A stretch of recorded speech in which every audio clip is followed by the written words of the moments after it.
Je ne crois franchement pas que nous parviendrons à une avancée ici tant que le président Trump ne sera pas assis face à face avec le président Poutine pour déterminer ses intentions pour l'avenir.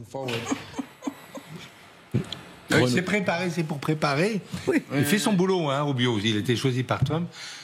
Il milite, il prépare. Il faut que ce soit Trump qui ait le prix Nobel, et donc on prépare. Il est obsédé par son prix Nobel. C'est pas évidemment obsédé, puisqu'Obama l'a eu. Il a toujours été obsédé par Obama. Obama s'est moqué de lui à un dîner très célèbre. Il est devenu président comme Obama pour se venger de cet affront d'Obama. Et maintenant, il veut le prix Nobel en pouvant dire Obama n'a fait la paix nulle part et il l'a quand même eu. Et moi, j'ai fait la paix et donc je mérite le prix Nobel. Donc c'est une obsession noble, d'ailleurs, de la part, et on veut lui garder, et le secrétaire d'État veut lui garder la primeur des négociations importantes, et même lui l'a dit d'ailleurs, un journaliste de la BBC dans son avion, il a dit, en fait, tant que je ne serai pas en tête-à-tête pour régler l'affaire avec Vladimir Poutine, ça n'avancera pas. Par parenthèse, est-ce qu'il peut l'avoir? Si un jour, on ne sait pas, tout peut arriver, si un jour sur la pelouse de la Maison-Blanche, il y a Trump, Poutine, Zelensky, comme en d'autres temps il y avait eu Clinton, Arafat et Rabin, est-ce qu'on peut imaginer un prix Nobel de Trump? Oui, pourquoi pas. Mais il y avait eu un travail avant. L'affaire des réfugiés, ça lui porte pas bien. Moi, j'ai des petits échos, j'ai des connaissances dans ce milieu, et ils disent qu'il en est même pas question. Vous connaissez les gens du comité Nobel? Ah oui. Vous connaissez tout le monde. On n'a pas le prix Nobel en menaçant d'annexer ses voisins. On en a vu quelques autres. Il y a eu quelques. Mais maintenant, c'est un petit peu la justification des raisons pour lesquelles ça piétine. Ça piétine parce que je ne suis pas là. Mais quand vous voyez, c'est comme une justification a posteriori de l'échec jusqu'à présent. Alors, écoutez, par contre, quand je serai présent, vous allez voir, ça va avancer. Vous savez très bien faire le Trump, et on va tout de suite écouter l'original parce que vous savez très bien. Très bien. Bravo, mon général. Je vous remercie. Écoutez l'original. Effectivement, c'est son discours. Votre talent d'acteur plaît beaucoup à Macha Mery. Je vous le signale. Il va être engagé pour changer de métier. Écoutez Trump qui effectivement dit, moi, impérator, tant que je ne suis pas là, rien ne se fait. Êtes-vous déçu du niveau de la délégation que les Russes ont envoyée en Turquie?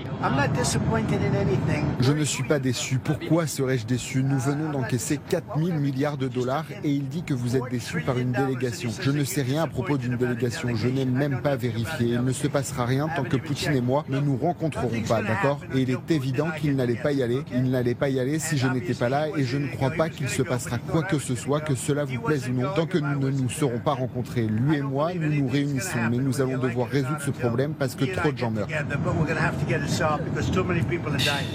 Alors, c'est un moment très important, parce qu'on a beaucoup dit, vous allez voir, si Poutine n'y va pas, Trump sera fâché, etc. Là, il joue en tout cas celui qui n'est pas fâché. Il le joue. Il est sincèrement indulgent à l'égard de Poutine, ou bien est-ce qu'il veut sauver la face? Non, il ne veut pas sauver la face, c'est que les négociations par en dessous n'ont pas abouti. Et tant qu'elles n'ont pas abouti, il ne va pas se rencontrer. Le jour où il rencontrera Poutine, peut-être Zelensky, c'est que les négociations auront abouti et qu'il y aura quelque chose à dire et à signer de manière publique.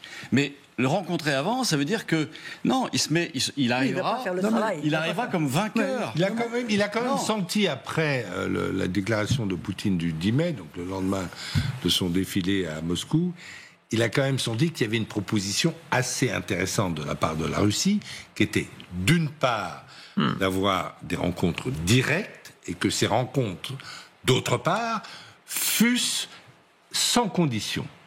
C'est quand même deux choses importantes de changement. Subjonctif imparfait, de Figaro, grande école. Bon, et bien donc, là, je pense qu'il y a les Américains, quand même, voient que c'est une chose différente. Alors, c'est vrai que peut-être Zelensky a un peu surjoué son rôle, un peu provoqué, il faut le dire, la vérité. Il s'est fait plaisir, il a provoqué Poutine, parce que c'est vrai que ça ressemblait à une convocation de Poutine. On savait d'ailleurs, on l'avait dit sur votre plateau, on l'avait dit tout de suite, Poutine ne viendra pas à Cela étant, quels que soient les ressorts... Attendez, commandant Couteau. Ça s'est fait, tout le monde dit, il va pas venir, je suis désolé, on l'a attendu, en attendant Godot, et tout le monde était suspendu pour savoir s'il allait venir. On peut pas dire maintenant qu'on l'a pas attendu. Et même Trump l'a attendu puisqu'il a dit qu'il irait peut-être. Quel est ce jeu, s'il vous plaît? Quel est ce jeu? On va faire entrer quelqu'un qui est experte en matière de relations internationales. C'est Sylvie Berman. Je vous en prie, Sylvie, rejoignez-nous. Merci beaucoup, Madame l'ambassadrice. Elle prend la place. Voilà, vous allez remplacer le général Gomard. Merci beaucoup. Lucille vous amène et je vous en prie, asseyez-vous. Bonsoir, Sylvie Berman. La parité se relève un peu. Ah voilà, vous voyez, vous avez tout à fait raison de le relever, cher Macha. Qu'est-ce qui est en train... C'est lui qui avait dit que jamais, qui avait annoncé, parce qu'elle connaît bien Poutine, que jamais Poutine ne viendrait à Istanbul. Elle avait raison. Est-ce que Poutine est en train de se faire attendre? Et effectivement, est-ce que c'est un signe de force, ou en tout cas, est-ce qu'il le vend comme ça? On est en direct avec vous, Julian Colling, à Moscou. Comment est-ce que le Kremlin présente l'absence de Poutine ce soir?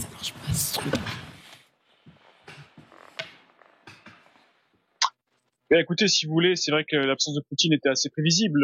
Personne à Moscou n'attendait à ce que lui-même se déplace. Et je crois que ça a été un peu dit précédemment.